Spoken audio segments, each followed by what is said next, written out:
Jaz se bom malo na Violeto navezal na medije naše. Ne. Eno leto je mimo, v tem letu se niso naši mediji potrudili, da bi predstavili drugi del zgodbe, vsaj v eni oddaji. To, kaj oni skrivajo, je katastrofa. Skrivajo to, kako je Viktorija Nuland s pomočjo oziroma z dovoljenjem takratnega podpredsednika Bidena izvedla državni udar v Kijevu. Tega ne povejo. Skrivajo to, kaj je imel Porošenko namenjeno za svoje ukrajinske brate rusko govorečega jezika. Odeso skrivajo. Tudi Odeso, tudi. Se popolnoma strinjam. Skrivajo, kaj je Zelenski govoril, kako bo on, če bo zmagal predsedniške volitve, iz Donbasa mamam vrnil sinove, pa jih ni. Skrivajo to, kako je Zelenski na dan, ko je zmagal volitve, obljubil, da bo končal vojno v Donbasu, pa je ni. To je dvoličnost naših medijev. Če bi naši mediji poročali še drugo stvar, drugo plat zgodbe, bi se vojna zelo hitro končala. Ker bi ljudje videli končno resnico, ne pa samo to, kar pumpajo po eni strani.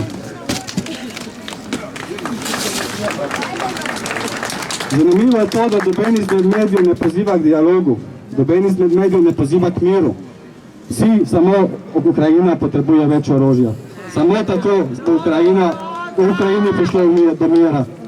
Tega, dragi, ne bo. Več orožja pomeni, da bo tudi Rusi več orožja poslali dol in to bo samo kri. Dvolični so pa tu naši politiki, ne? Ko je imel sveti Janez brezmadežni avanture v Kijevu, ko je...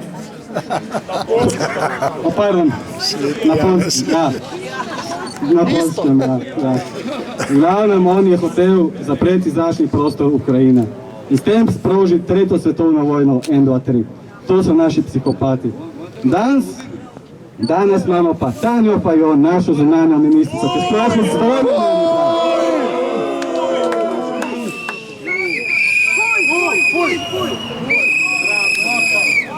Ženska, ki je leta govorila, naša vojska ne potrebuje orožja, naši otroci potrebujejo hrano, ki so lačni.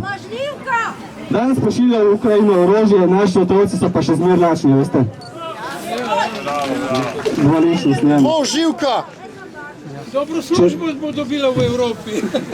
Če je ona žena vojne, lete, jaz verjamem, da lahko zihtamo pot do Donbasa, je tako? Pa naj se gre pol svojo vojno gor. Za konc, pa še Goloba imamo, pozabite. Samo njeno bom še mimo Golobnjaka. Mene samo zanima gospod Golob, oziroma se misli gospod. Mene zanima Golob. Čigav denar si ti Kurtiju poslal na Kosovo, da Kurti lahko destabilizira Balkan naprej? Čigav je ta denar? Katastrofa. Za konc bi pa imel še eno vprašanje za ukrajinskega ambasadorja, ki je včeraj izjavil, da Ukrajinci po vsem trpljenju ne morejo pristati na pozive k miru za vsako ceno. Jaz bi ga pa vprašal, kakšno ceno pa bi oni pristali za pozive k miru? Za ceno celotne Evrope mogoče?